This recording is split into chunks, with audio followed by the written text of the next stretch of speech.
Welcome to the first Jets special report with your two Jets beat reporters for this year, Julia Moss with Kris Pursiainen. And, special reports usually only happen once every, at most like couple weeks. But we're week one, and we've already got so much to talk about that goes way beyond just a post-game report. And, of course, what we're going to start with, and really just the main theme of this whole video, is going to be Aaron Rodgers, because man, the Jets got really bought all in financially, mentally, mindset wise. Aaron Rodgers was the New York Jets for the 2023 season and made it all a 4 plays before tearing his Achilles. That was announced officially earlier today. And I was at the game, so I definitely have a ton of thoughts, but I want to get your thoughts first, Kris, on, seeing this news, seeing the injury, and just where does this team go from here? What does this mean for the Jets? It's a loaded question, but I just want to get your overall thoughts. Yeah, sure. Well, you start out with the injury. It stinks. It's a shame.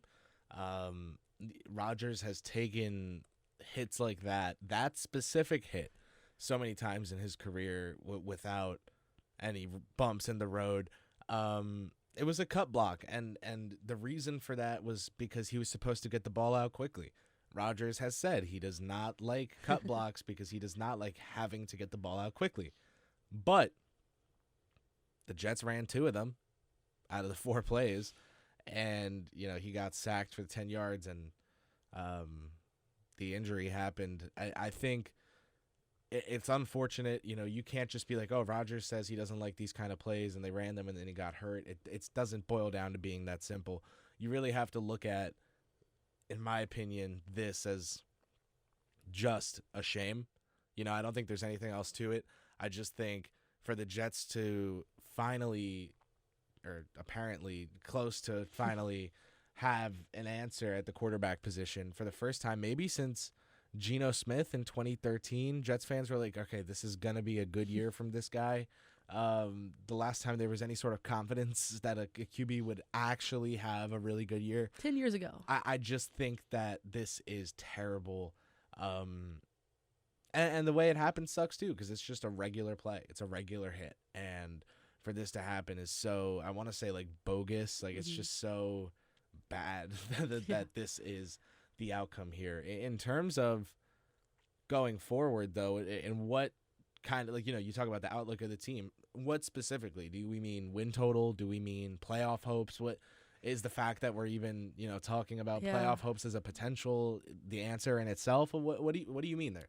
I think overall just playoff hopes is a good way to look on it, because, Sure. wins are wins, but at the end of the day, playoffs are what matters. And now we've gone from are they going to make the Super Bowl to are they going to make the playoffs? Well, yeah, that change of scope, I think, is the whole point in itself. The Jets are also in a really tough division. The Patriots, maybe at their worst, a 5-win team. They're not some 2, 3, 4 win. They're at least a solid football team, and I think they can put together 7, 6 wins this year, maybe 8 or 9 in another division. But they're in such a tough division because of teams like Miami, who have these 2 super speedsters on the outside, Tyreek Hill and Jalen Waddle. And you've got the Buffalo Bills, obviously, we saw last night, did not have a great first game. I thought the Jets would win week 1, said it last week on NFL Friday, but I thought it would be a close 3-point win for the Jets. I did not think Rodgers would go down and they'd still, win in overtime, right, by a touchdown. So the Bills are a good team regardless. I do think offensively, unless Diggs has a spectacular year, 10 for 102 and a touchdown last night, that's star stuff. But you look at the other guys, Gabe Davis, 2 for 32. Kincaid, new acquisition, 4 for 26. Knox, 3 for 25. They paid him some decent money, right? These receivers weren't necessarily putting up huge numbers. And the rushers, they didn't have a 50-yard rusher. So this Jets defense is fantastic, and I think that's a testament to that. I also think it's a testament to Buffalo having maybe some offensive wrinkles to iron out. For the Jets' playoff hopes, though, you look at around the division, the Bills and the Dolphins are really going to give them a run for their money.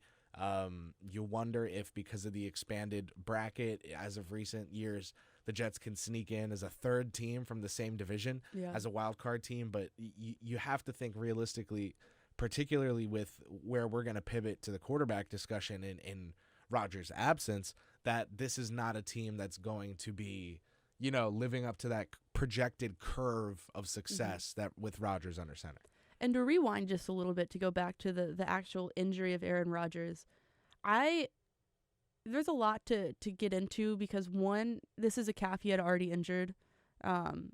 Whether or not that had anything to do with him tearing his Achilles, I think it did, but that's not confirmed. But also, the NFL is the biggest sport in America in viewership and money. Why are they playing on turf fields? That is my big question, because it is so deeply confirmed within sports that playing on turf fields is dangerous for athletes. And if you look at the injury, his foot got caught in the dirt. I mean, in the turf. And if they were playing on grass, I don't know if this injury would happen. And the fact it's even a question for a league that makes so much money, there's no excuse. They can afford to keep up a grass field in all 32 NFLs, or maybe not 32 NFL stadiums because of MetLife, but every single stadium that houses an NFL team should be able to afford and to be able to keep up with grass fields. And I mean, just across all sports, turf fields should be out. I'm so against, you see it in soccer, now you see it in football. Players are getting injured constantly, not because of anything other than the conditions that they're playing in. 29 NFL stadiums, SoFi, shared by the Chargers and Rams, no longer in St. Louis. I just agree. I don't think there's much else to add there. You see lots of players speaking on the conditions of the field that, someone even tweeted before the game. Yeah. Some random account was like, 40-year-old Aaron Rodgers is suiting up for the Jets on wet turf for the first time. That guy is tearing his Achilles. And it was like a satirical, dark joke tweet that oh, nothing will go right. And then literally, but it's based in some this is what could actually happen, which is, I think I agree. Yeah, that's that. Yeah, but moving on back to the actual game itself, Zach Wilson stepped into the game. I mean, no one had that on their bingo card. Zach Wilson playing first quarter snaps in the opener, but good God, he was adequate. That is a word I will say. 14 for 21, a touchdown, a pick. Got sacked twice, only 13 yards. It was nothing, he held onto the ball and ran back 18 yards and then got taken down because he wouldn't throw it away. It was nothing crazy. He just wasn't good. That is why I use the word adequate. He wasn't good. However, flip this back on you. Are the Jets good enough where it doesn't matter? Right?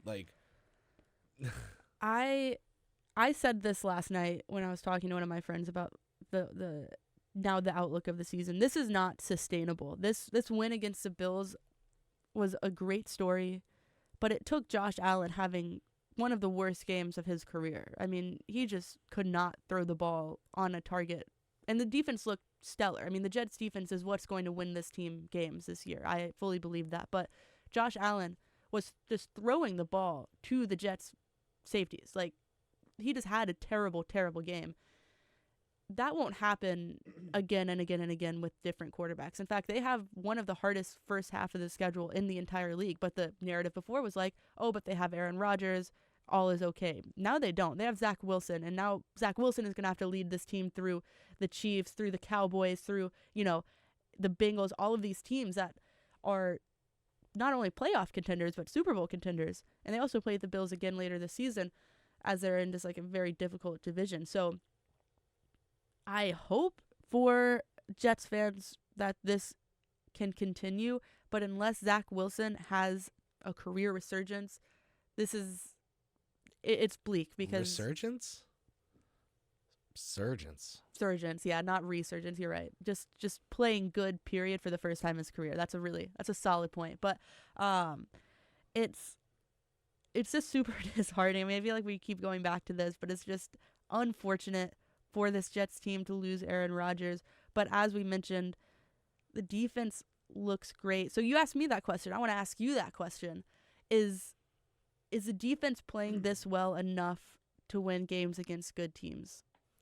This is how good this defense is. I don't even know if it's playing this well. They just are this good. They are that good. And they're getting Carl Lawson added to this group because he didn't play that week one. You take a look at the defensive stats.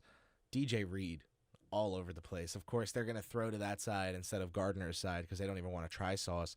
But when you've got DJ Reed on that side, he could be a mediocre, I say back half, but like the top of the back half, cornerback one. I feel like, you wouldn't be happy that he's your cornerback one if you're trying to win games, right? For real.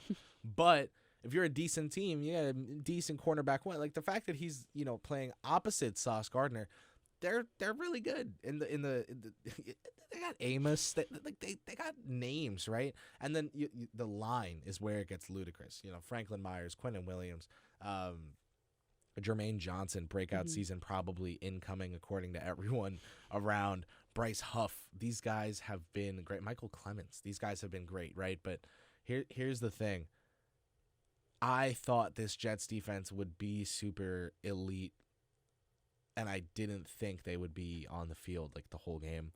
No matter what the strength of your defense is, if your offense can't stay on the field, if you're facing a lot of 3-and-outs, your defense is going to have to put a lot of tape out there. The offense is going to find holes to exploit, and they're eventually going to crack through, right? So the Jets offense really, really needs to lean into that run game, stay on the field, time of possession, try to keep it up somewhat. I feel like that's a rudimentary stat to look at. I actually think it's going to be important for the Jets to not run that defense out dry because the thing is they have A-level talent on the defensive end. If they're playing 30 minutes a game on the you just can't. Can't. So, yeah, I think the Jets defense is stellar. I think I'd rank it an A relative to the rest of the defenses in the NFL right now, right? But you got to just look at the other side of the ball and think, okay, well, Wilson really struggled passing it in the end zone to other Wilson last season. He found him like twice all year in the end zone. How are they going to be able to capitalize off of these offensive weapons? A lot of these guys they got, Lazard, Cobb, these were additions that may not have necessarily jumped off the page as wide receiver 2 and 3 or 3 and 4 on the team, but because it was Aaron Rodgers under center, you kind of just they got it. He's got it. They got chemistry. They'll figure it out. Now it's Zach Wilson under center. Not only is there no chemistry here, but it's not a talent at all that you're comfortable betting a season on. Woody Johnson paid Quinnen Williams, and he did all this investing in this team this year to ensure that they'd have everything they need to have a winning product. And snap 4, everything goes wrong. You just can't make this up. This is terrible. You have to feel for the Jet fans here. And the Jets, honestly, they had so many opportunities to make this, even more of a difference in score. I mean, the fact they won 22-16 in overtime is, great, but also, it probably should have, if it was a team that had a competent offense, this would be significantly more because you get that 80-yard run from Breece Hall, field goal. He looks great, and he looks great. Oh, yeah. I mean, he looks like better than he was before the ACL, just in one game. But the point being is, they didn't capitalize on that. They turn over. I mean, Josh Allen turns it over almost every time he touches a ball. Can't really capitalize on that in the first half. They were down 13-3 going into half. And then it took what was a miracle catch by Garrett Wilson. That throw by Zach Wilson was not good. But Garrett Wilson is him and was able to make what I think is the best catch of the season so far. It's early, but I agree. It was great. Not a lot to compare it so far, but out of all 18 total touchdown catches, that was the best. It was the best. It was great. And that play, I think, did a lot for Jets fans. Oh my gosh. I think it showed them the pudding. I always joke, the proof pudding, right? The proof is in the pudding, right? Here it is. Here's the pudding. Here is your bowl of Wilson to Wilson, touchdown, 7 points on the board, quarterback to stud wide receiver, completed pass. Here's what it looks like. This is it. This is the proof. You hope you see it more if you're the Jets. And my next question for you, Kris, is let's say Zach Wilson is Zach Wilson and things don't start going well. You've got to start looking at the free agent market, and there are some names. There are definitely names. There are definitely names we know, but they're old and they haven't played very. I mean, the likes of Joe Flacco, Carson Wentz. You know, do you trust? I mean, they're gonna have to sign one of them regardless because they only have. There's no other quarterback currently on roster, I don't believe. So, where do you go from here in the quarterback room? Do they have? They have Tim Boyle. Oh, well. I think Tim Boyle was left on as the third stringer. Former Packers backup, now Jets. Yeah, they got Tim Boyle. They don't care. They are looking for veteran backups. Yeah. It's been reported widely, Rossini, that the Jets are out there talking to veteran quarterbacks. You got to think two of the names coming up, Carson Wentz, Cam Newton. Jameis Winston. Oh, Jameis. That would be fun. Jameis. He'd throw 40 interceptions, but he'd throw 40 touchdowns. He can make the throws. Here's the thing. You really just need someone who can do the job because this Jets offensive line is not one that makes you comfortable saying, yeah, let's go get a Cam Newton. He may need a little longer now to process the play and right. See what's going on, but he can always break off a run at half of what he used to, half as fast as he used to. Like, yeah. Carson Wentz, to me, presents himself as the best option, probably exclusively because he's played behind some really good offensive lines before, but he's got a lot of years in the league just getting the ball out, just trying to make plays. He's not someone who's a scrambling quarterback. He's not someone who is really an off-the-cuff quarterback at this stage in his career. He really just needs to, dial in, do his job, make the throws. And so, yeah, I would think Wentz somehow is the best option out there because, he's not a good starting quarterback. You're not excited if you're trotting him out at starting quarterback. Do they bring him in as a backup in case something happens to Zach Wilson? Yeah, sure, I guess. Because Boyle, that's the white flag. That's the white flag. And if it is Boyle, you need a backup for him. So right, in case he gets hurt in the game. So, you need another quarterback regardless. This is just abysmal. This is an all-time nightmare scenario. You cannot make this up. The Hard Knocks featuring of Rodgers, the American flag carry-in intro that had the fan base rocking, and it ends so quick. I'm so shocked. I'm like the definition of shocked. Like I just keep saying, wow. This happened. Wow, Aaron Rodgers. I'm still in the denial phase of processing this storyline that we talked about all summer.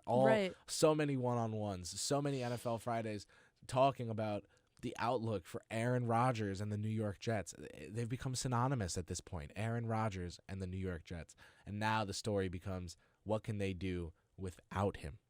And 24 hours ago, I would assume that there is not a Jets fan in the world or an NFL follower in the world that would think, in 24 hours we'll be talking about whether or not Carson Wentz backs up Zach Wilson for the rest of the season. Robert Saleh, for the record, has said Zach Wilson will be the starter for the rest of the season.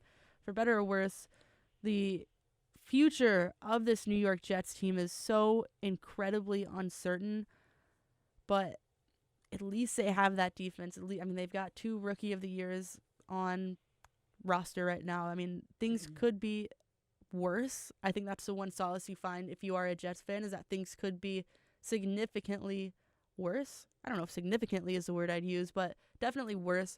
So before we wrap up, Kris, just what is the best thing you think this Jets team can do moving forward to try and, because they don't have a long time to really mull over this, because they play Sunday against the Cowboys and they just whomped the Giants. So looking forward to Dallas, what is the best thing this Jets team can do right now? I'm leaving it open-ended for a question, for a reason.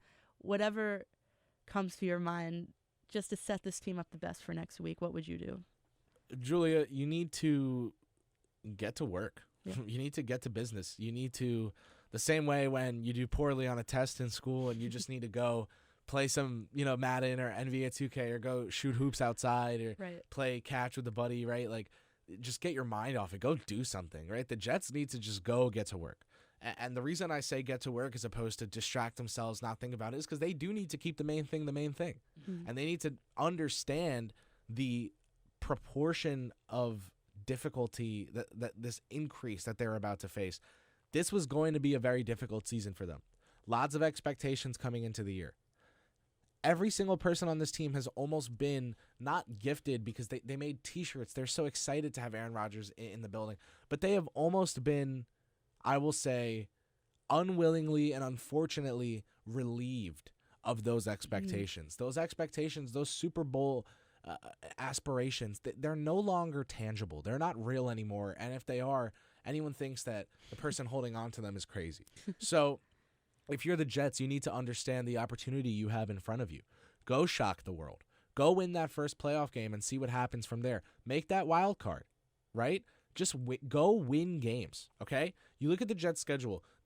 By far, the harder part of the schedule is the first half of the season. They've got the Cowboys coming up. We know that's a tough physical defense. They've got the Patriots after that. We know that's a tough physical defense. They've got the newly signed Chris Jones and the Kansas City Chiefs after that, an exhausting offense to play against for their defense. Broncos seem to be better coached with Sean Payton and a real kind of storyline game for Nate Hackett. The Eagles, the Giants after, right? They're playing some tough teams to start out the season. They need to approach every single week like if they do the best they can do, they're going to win. And if they don't win, they can't at all let that serve as confirmation bias that the season's over. They can't, because you can't go into this next week thinking, oh man, we lose this week, we start 1-1 and already the losing streak starts without A-Rod. Like that one win was fake. We all knew it.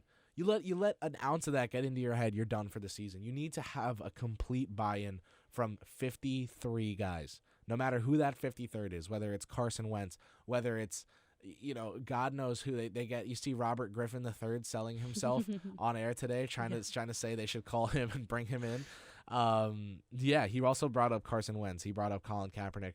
Whoever it is that gets this call to be Zach Wilson's backup, they need buy-in from them that they're going to make something special happen. You are in this building right now with this special defense and Garrett Wilson and Breece Hall and Dalvin Cook and these offensive players and coaches. You're in this building because of a freak injury that we did not want. We do not want you to be here. You are here now. We need you to buy in and do everything you can to help us get there, whether that's mentoring Zach Wilson throughout the year. Whatever it is, the main thing needs to stay the main thing. The Jets need to find an identity that is not Aaron Rodgers. They need to lean into their defense. They need to lean into their toughness. They need to become the most physical team the NFL will see this year, because if they can grind teams out with their talent everywhere else but quarterback, they were a 500 team last year with Zach Wilson under center. I don't think Wilson has improved meaningfully. I think the defense and the rest of the offense has. Why can't we see 11 wins from the Jets this year despite Aaron Rodgers being out for the season? Because they don't think they can do it. So they need to think they can do it, and they need to stay locked in week to week to week to week. Absolutely. For me, it's just having, short-term sight with blinders on, because it's going to be the immediate present victories. I mean, look forward to Dallas, and that's it. And God forbid, don't look behind, because even if they lose this week, it's so important for them just to look to the next game and focus on the next game. Not, like you said, not to focus on whether or not they win or lose. And they shouldn't be looking to the playoffs right now, because the future is so uncertain. Just getting the immediate future wins and focusing on what's right in front of you, I think, is going to be a huge asset to them, because nobody on the world and on the earth knows how this Jets season is going to go. So as long as they're focusing on what's right in front of them and, locking in on the Cowboys right now, and then locking in on the opponent the next week, and just keep going that way, taking it week by week by week, because there are no expectations now, and they should use that to their advantage 100%. But that is going to do it for our special report. As I just mentioned, they will play the Cowboys on Sunday at 4:25 p.m. in Dallas. Should be an interesting one. This special report has been a production of WFUV Sports.